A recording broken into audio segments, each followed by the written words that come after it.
qalbimda iymon bor. Mening iymonim qalbimda deb men degan ash qalbida iymon bor, musulmon deganlik bilan yuradigan insonlar ko'payib ketdi hozir. Yo qalbida iymon, qalbimda bor deb yurgan bilan musulmon bo'lavermaydi. Musulmon bo'lishning sharti bor. Shahodat aytish, islomning 5 farzini ado qilish hamda shuningga asosan Qur'ondagi qil deganlarning hammasi farz, qilma deganning hammasi farz Qur'ondagilar. Allohning buyrug'i.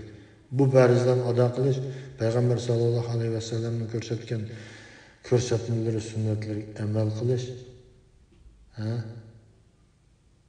bu musulmon bo'lish va musulmonlikni saqlashning asosiy. Qalbdan e'tirof qilish, og'izda ashhadu an la ilaha illalloh va ashhadu anna Muhammadan abduhu va rasuluhu deb og'zida deyish, qalbida e'tirof qilganda. Uningdagi amaliyotda ishlash. Nimadan boshlash? Namoz o'qish, ro'za tutish, zakat berish, qurbiyasi, hajga berish. Ondan keyin Qur'ondagi bütün buyruqlarni ijro qilish. Mana buning bilan musulmonlik saqlanib turadi. Bo'lmasa shahodat keltirib, Allohga osiylik, Allohga dushmanlik qilsa, Alloh buyurganini qilmayman deb yuraversa chiqib ketadi o'rdan. Musulmon degan gap qalbning uchida qoladi, so'kab qolgandek, undal bizning tagisi chiqib ketganga o'xshash.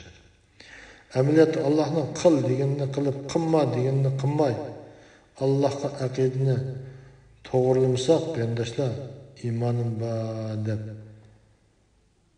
turgan bilan men musulmon deb qo'yiblar. Allohga osiylik qilib, xoinlik qilib yurayotgan insonlar intayin ko'p. Bunday insonlarda iymon turavermaydi qardoshlar. Jiq bunday insonlar. Jiq. Men shahodat keltirdim-ku. Sen meni kafir deydigan haqqing yo'q, u bu deb to'plarda, to'rlar jidal bo'lyapti. Necha kunning oldidan bo'ldi. Meni kafir sen chiqib etamsan, sen belgilamsan. Ya inson deb boshqalar bilan ahli ilm ulamolar bilan jidallashdi. Bu inson belgilamaydi. Allah belgilaydi. Allah Qur'onda deb beryapti-da aniq. Mana qil deydi, qilmasa Allohga osiy bo'lgan bo'ldi. Qilmasa bo'laver deb Yusuf kafir bo'lgan chiqdi, shu qilibdan chiqdi dedi. Agar onda oson ish bo'lsa, payg'ambarlar, sahobalar, diniy olim, ulamolar butun hayoti bo'yicha jafo, mushaqqatda jabr, jafolarni chekib islom uchun 10 ko'p bedellarni to'lamagan bo'ladi qardoshlar. Yakimiz ba'zan qarindoshlarimizninki o'ylaganidek ularning kallasi hamisha hozir so'zlayotgan qarindoshlarimizning kallasi ishlamamdi. Sen bilamdan, sen hukm qilamdan. Deb bosh kallasi ishlamay hukm qilayotganlarmi shu? Yo'q, Qur'onga qarab hukm qildi, Qur'onga. Bundan boshqa tuvandagi hadislarni mana shu avratlarni ichib olgan, yaratgan egimiz Allohning buyrug'iga qarshi amalda bo'layotgan, dinimizga zo'r darajada nomussizliklarni ilib kelayotgan, millatimizning pokligi, axloqiga cheksiz ziyonkashliklarni qilayotgan deyishlarning qilmishiga berilgan dalillik javoblar. Hijoblanishning shartlari. Qutubi Oysha radhiyallohu anhaning mundoq deganligini naql qiladi. Bani Tamim qabilasidan bir necha ayol Oysha radhiyallohu anhani ko'rgili keldi. Ular uchisiga nefis kiyimlarni kiyib olgan edi. Oysha radhiyallohu anha ularga sizlar Allohga iymon keltirganmi? Bu iymon keltirgan ayollarning kiyimi emas-ku dedi. Bildinglarmi? Mana sen musulmon emas-ku demakchi, musulmon bo'lsan, nima bundan nefis kiyimni kiyib olsan? Davatu.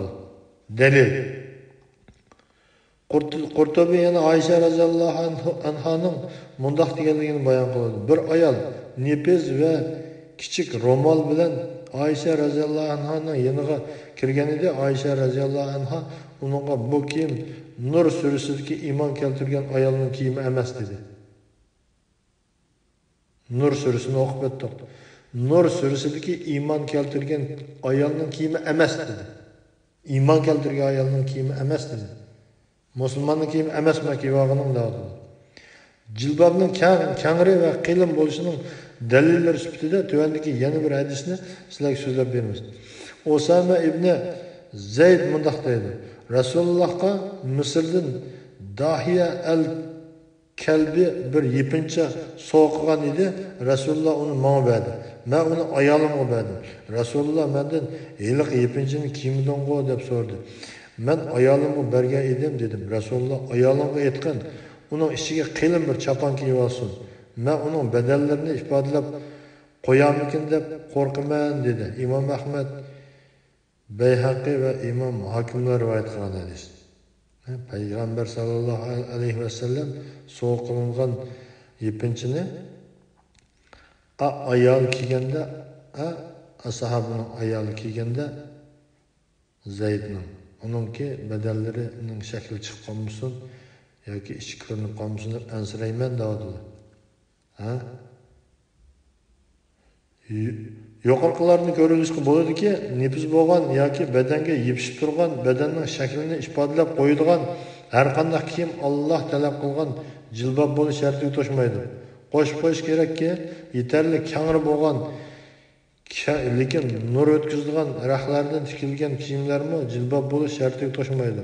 Jilbob cho'qim insonning teri rangi bilinishmagudek darajada qilin bo'lishi kerak.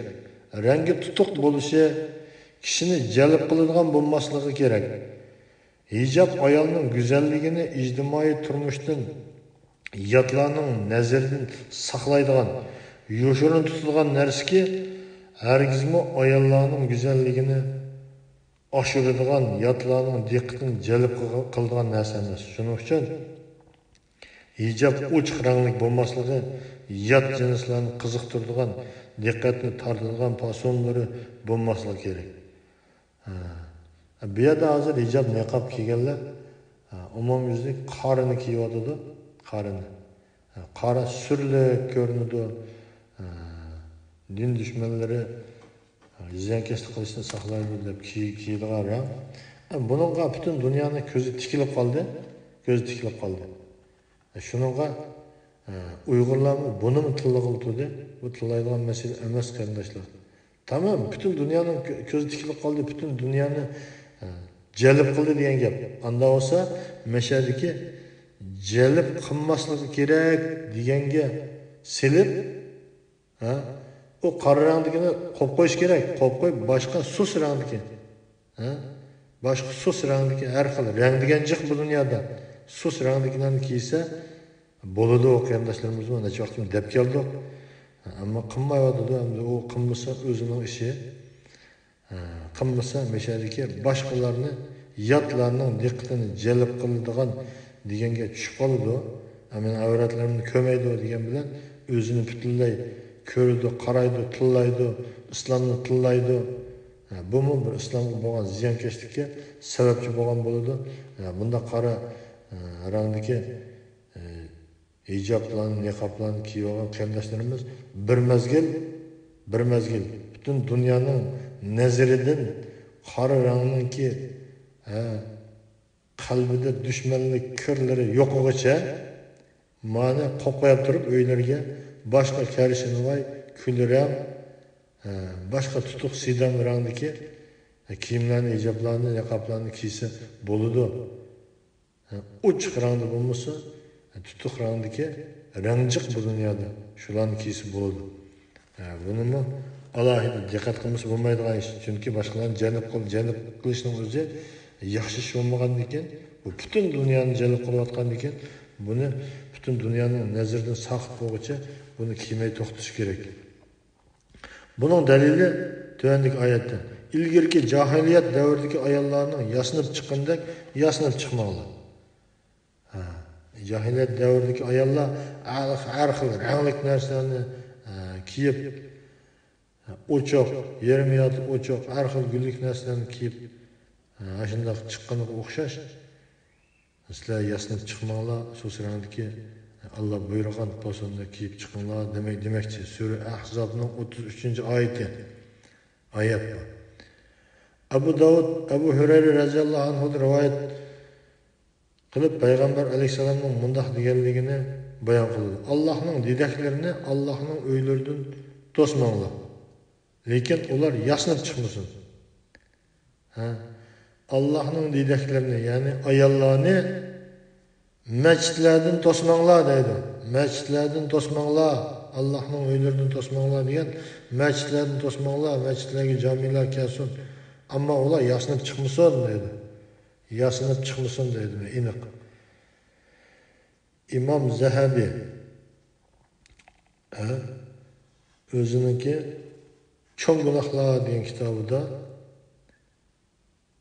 mundaq deydi. La'natga uchraydigan ayollar tuvandagidek zinnatlarini oshkorlab yuradiganlar, sirtqa chiqqanda atir sepib chiqadiganlar, rangarang kiyimlarni kiyib oladiganlar deydi. Buning sababi yuqorida biz bayon qildik, qarindoshlar. Shuning uchun musulmon ayollar amal va oddiy, qaramto'l, kulrang, har xil sus rangdagi yoki sidam kiyimlarni kiyishi, gul, rasm, har xil naqshlik boshqalarning diqqatini jalb qiladigan qaniq rangli kiyimlardan qat'iy saqlanish kerak.